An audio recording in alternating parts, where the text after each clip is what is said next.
Boa noite, galera. Hoje nós iremos apresentar um seminário de imunologia sob o comando da professora Simone Setúbal, onde nosso assunto é doenças autoimunes. Os discentes que fazem parte desta apresentação são Adriana Mendes, Adina Vieira, Beatriz Oliveira, Daniele Souza, Eduardo José, Isabela dos Santos e Jamile Alves. Doenças autoimunes é uma síndrome provocada por uma alteração funcional que foi desencadeada devido a uma resposta autoimune. Por motivos desconhecidos e variados, nosso corpo confunde as proteínas que possuímos com agentes invasores, passando a atacá-las. Portanto, doenças autoimunes é causada pelo nosso próprio sistema imunológico, que passa a funcionar de forma inapropriada. Meu nome é Jamile e antes de começar a falar das doenças autoimunes, vamos conhecer um pouquinho do nosso sistema imunológico. Nosso organismo possui um complexo sistema de defesa contra invasores de agentes, como por exemplo as bactérias, vírus, fungos, parasitas ou qualquer outra substância que não seja natural do nosso corpo. Esse sistema de defesa é denominado sistema imunológico. Nosso mecanismo de defesa é capaz de reconhecer praticamente qualquer tipo de invasão ou agressão ao nosso corpo. Durante a nossa formação enquanto feto, nosso organismo começa a criar o sistema imunológico. O primeiro trabalho é reconhecer tudo o que é próprio para mais tarde o que é estranho. Toda vez que o nosso sistema imunológico se depara com alguma substância estranha, passa então a produzir células de defesa e anticorpos para combatê-las. Toda substância estranha capaz de desencadear uma resposta imunológica é chamada de antígeno. Nosso sistema imunológico ela é dividida em duas: sistema imunológico inata e sistema imunológico adaptativa. No sistema imunológico inata é aquela que já nascemos com ela, sendo nossa primeira linha de defesa, representadas por barreiras químicas, físicas e biológicas. É a imunidade inata que avisa sobre a presença de uma infecção, acionando assim os mecanismos de imunidade adaptativa contra os micro-organismos causadores de doenças que conseguem ultrapassar as defesas imunitárias. Já a imunidade adaptativa é aquela que é ativada pelo contato com agentes infecciosos e sua resposta à infecção aumenta em magnitude a cada exposição sucessiva ao mesmo invasor.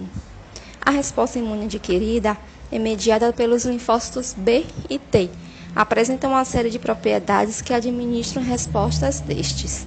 Boa noite, eu sou a discente Isabela Lisboa e vou continuar falando da imunidade inata e da imunidade adquirida. Agora, vamos tratar da diferença entre elas. A imunidade inata é a resposta inicial contra diferentes tipos de micro-organismos, que previne, controla e elimina a infecção do hospedeiro. A imunidade inata contra os micróbios estimula a resposta imune adaptativa e pode influenciar a natureza dessa resposta, de tal forma que as tornam eficazes contra diferentes tipos de micro-organismos. Reconhecem estruturas que são características de patógenos e não estão presentes na célula do hospedeiro, PAMPs. As principais células que participam dessa ação são os neutrófilos, os macrófagos e as células naturais killer. Já a imunidade adquirida leva tempo para se desenvolver após a primeira exposição ao novo antígeno. Possui uma especificidade, possui memória imunológica. Os linfócitos é o componente principal. A imunidade humoral é mediada pelas moléculas presentes no sangue e nas secreções das mucosas, chamadas de anticorpos, que são produzidas pelos linfócitos B. A imunidade celular é mediada pelos linfócitos T, promove a destruição dos micro-organismos localizados em fagocitos ou a destruição das células infectadas para eliminar os reservatórios da infecção. Estrutura do sistema imunológico inato. Macrófagos são mononucleares, responsáveis pela produção de citocinas, pela lise dos antígenos fagocitados e pela produção de APC, que são células apresentadoras de antígeno. Possuem os mesmos grânulos que os neutrófilos. Já os neutrófilos são os mais comumente encontrados, correspondem a 95% dos fagocitos circulantes. O natural quilicil é citotoxicidade celular, atividade lag e exocitose de grânulos citóxicos, produção de citocinas e se localizam no sangue, baço e no útero de fêmeas grávidas. Eosinófilos aumentam a resposta inflamatória, liberam histamina, mediador químico e morte de parasitas. Mastocitos é a liberação de grânulos como a histamina. Fagocitose é a ingestão de um antígeno, formando o fagossoma. Os grânulos do fagocito se unem com o fagossoma e formam o fagolisosoma, degradando a partícula. Estrutura do sistema imunológico adquirido. Células B. Linfócito B, ou célula B, é um tipo de linfócito que constitui o sistema imunológico. A principal função das células B é a produção de anticorpos contra antígenos. Sofre diferenciação em plasmocitos, ou células B de memória. São produzidos na medula óssea. Células T são responsáveis pela defesa do organismo contra agentes desconhecidos, antígenos. Seu papel principal é como imunidade específica e imunidade celular, induzindo a apoptose, autodestruição, de células invadidas por vírus, bactérias intracelulares, danificadas ou cancerígenas. Se diferenciam em citotóxicas, auxiliares, natural killer, memória, reguladoras ou gama-delta. Amadurecem no tino, por isso se chamam linfócitos T. Doença autoimune e a sua definição. Doença autoimune é um mau funcionamento do sistema imunológico, levando o corpo a atacar os seus próprios tecidos. Às vezes, o sistema imunológico ele funciona de forma incorreta, atacando os próprios tecidos do organismo como elementos estranhos e produzindo anticorpos anômalos, que são denominados autoanticorpos, ou células imunológicas que vigiam e atacam determinadas células ou tecidos do organismo. Esta resposta é denominada reação autoimune. Os linfócitos é quem atuam no combate às proteínas estranhas, que são os antígenos, que surgem no organismo. Fatores das doenças autoimunes. As doenças autoimunes, elas podem ser desencadeadas por diversos fatores, como predisposição genética, alteração no sistema imunológico, fatores ambientais e hormonais. A gravidade de uma doença autoimune, ela depende dos órgãos que são afetados, como, por exemplo, o nosso sistema nervoso central, o coração, pulmão e vasos sanguíneos, pois são os órgãos nobres do nosso corpo. Classificação das doenças autoimunes. Ao humoral, os autoanticorpos atuam desencadeando a doença autoimune. Um exemplo é a doença de Graves. Essa doença pode estar relacionada a fatores genéticos, ambientais e hormonais. Já a celular, os linfócitos T autorreativos desencadeiam a doença autoimune. Um exemplo dessa doença é a diabetes mellitus do tipo 1. Já a sistêmica, o sistema imune atua sobre antígenos e células de diversos tecidos. No órgão específico, o sistema imune somente agirá sobre antígenos e células específicas, como na anemia hemolítica, que o sistema imune desencadeia uma reação que leva à destruição precoce das hemácias e sua fagocitação. Boa noite. Eu vou dar continuidade aos tipos de doença autoimune. Diabetes tipo 1. Nesse caso, ocorre uma produção inapropriada de anticorpos contra as células do pâncreas que produz a insulina, levando à sua destruição e ao aparecimento do diabetes. Esclerose múltipla. Nesse caso, o sistema imunológico começa a produzir anticorpos contra o componente dos neurônios, causando a destruição do mesmo. Tireoide ou Hashimoto. Neste caso, passa a produzir anticorpos contra a nossa própria glândula tireoide, destruindo-a, levando ao paciente a desenvolver hipertireoidismo. Lúpus é uma doença autoimune que produz e se manifesta sobre a formação cutânea. Atinge apenas a pele ou se generalizado. Doença celíaca.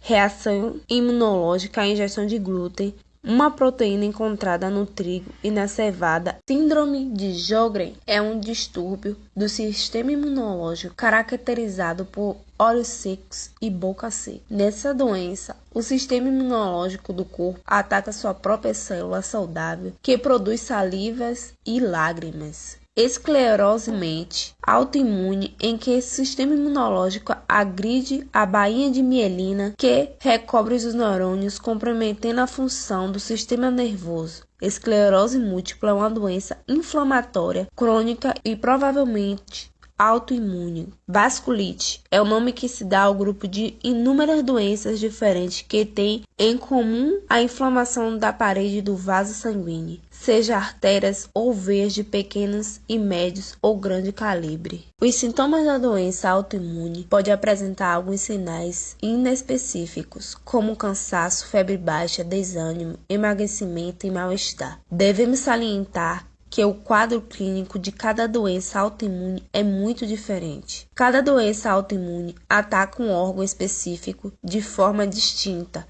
e, por isso, apresenta sinais e sintomas próprios e cada um possui seu quadro clínico. A única semelhança entre elas é que são doenças autoimunes.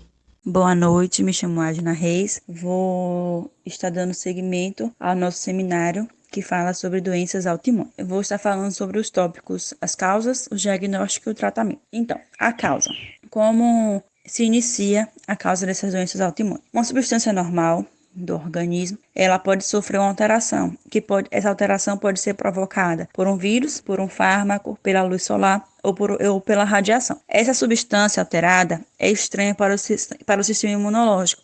Então, as células infectadas, ela estimulam o sistema imunológico a atacar. Normalmente, glóbulos brancos, também chamados de leucócitos, que é produzido na medula óssea e também encontrado no sangue, ajudam a proteger o corpo contra substâncias invasoras e nocivas, também conhecidas como antígeno.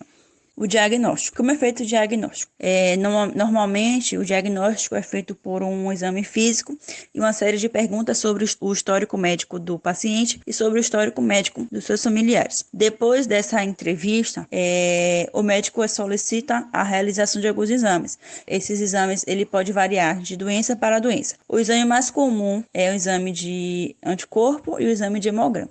O tratamento ele vai de acordo com o tipo da doença autoimune de paciente para paciente. Algumas doenças ela pode ser introduzido fármaco no seu tratamento. Para finalizar nosso seminário, gostaríamos de deixar claro que o que apresentamos aqui é um esclarecimento sobre as doenças autoimunes que agregam conhecimentos, sobretudo, compreendemos de que forma o comportamento e hábitos alimentares podem atuar como ferramentas de prevenção, contribuindo tanto para evitar o desenvolvimento dessas doenças, quanto no tratamento e melhora da qualidade de vida. Conseguimos então entender por que manter o intestino saudável é importante para o equilíbrio e proteção do nosso sistema imunológico. Entre os fatores de riscos, podemos considerar a genética, aspectos externos, como exposição a algum tipo de antígeno, e para se defender, o nosso sistema imune decodifica de forma equivocada a presença de células permanentes ao ambiente normal do nosso organismo como um inimigo e estresse. Muito obrigada a todos